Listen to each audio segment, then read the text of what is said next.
آخر دجال کہاں ہے اور کب اس کا ظہور ہوگا؟ کیا آج تک دجال کو کسی نے دیکھا ہے؟ یہ سارے سوالات ایک مسلمان کے ذہن میں آتے ہیں، تو آئیے اس ویڈیو کے اندر ان سارے سوالات کے بارے میں جانتے ہیں۔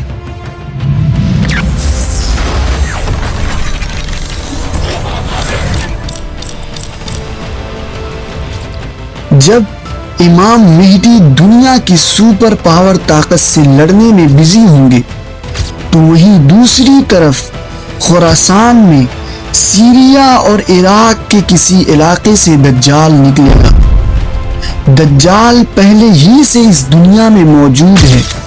ایک دن آپ صلی اللہ علیہ وسلم نے صحابہ کرام کو جمع کر کے فرمایا کہ میرے پاس ایک ایسا شخص آیا جو پہلے عیسائی تھا، لیکن حق کے ظہور کے بعد اس نے اسلام قبول کر لیا۔ اس شخص کا نام ہے تمیم داری۔ وہ ایک مرتبہ سمندری سفر کر رہا تھا تو ان کی کشتی ایک عجیب سی جگہ چلی گئی۔ تمیم داری اور ان کے ساتھی کشتی سے اترے اور آگے بڑھے تو انہیں ایک عجیب سا جانور نظر آیا جس کا پورا بدن بال سے گھرا ہوا تھا۔ انہوں نے ان سے پوچھا، تم کون ہو؟ تو اس نے کہا، میں الجساسہ ہوں۔ پھر اس نے کہا کہ آگے ایک شخص تمہارا انتظار کر رہا ہے۔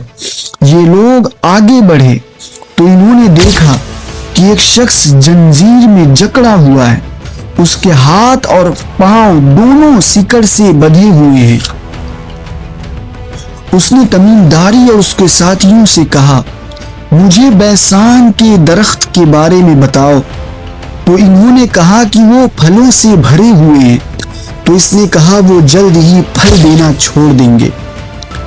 پھر اس نے کہا، مجھے گلیلی کے سمندر کے بارے میں بتلاؤ۔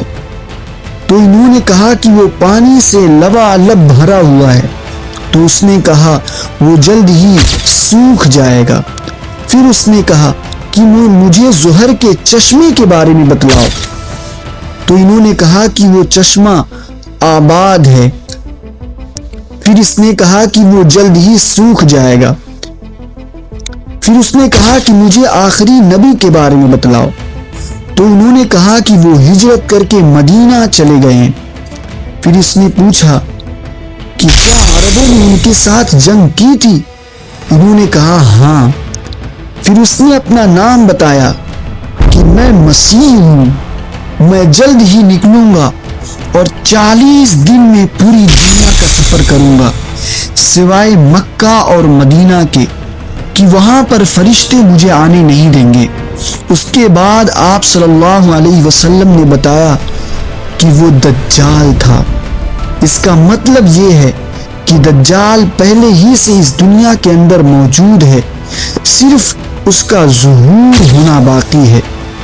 سب سے انٹرسٹنگ تو بات یہ ہے کہ دجال نے جن چیزوں کے بارے میں سوال کیا تھا وہ تقریباً اب ایسی ہی ہو رہی ہیں۔ اس نے بیسان کے باغات کے بارے میں پوچھا تھا، جہاں اب تقریباً نہ کے برابر ہی باغات بچے ہیں۔ سمندر کا پانی کا لیول بھی ڈے بائی ڈے کم ہوتا جا رہا ہے۔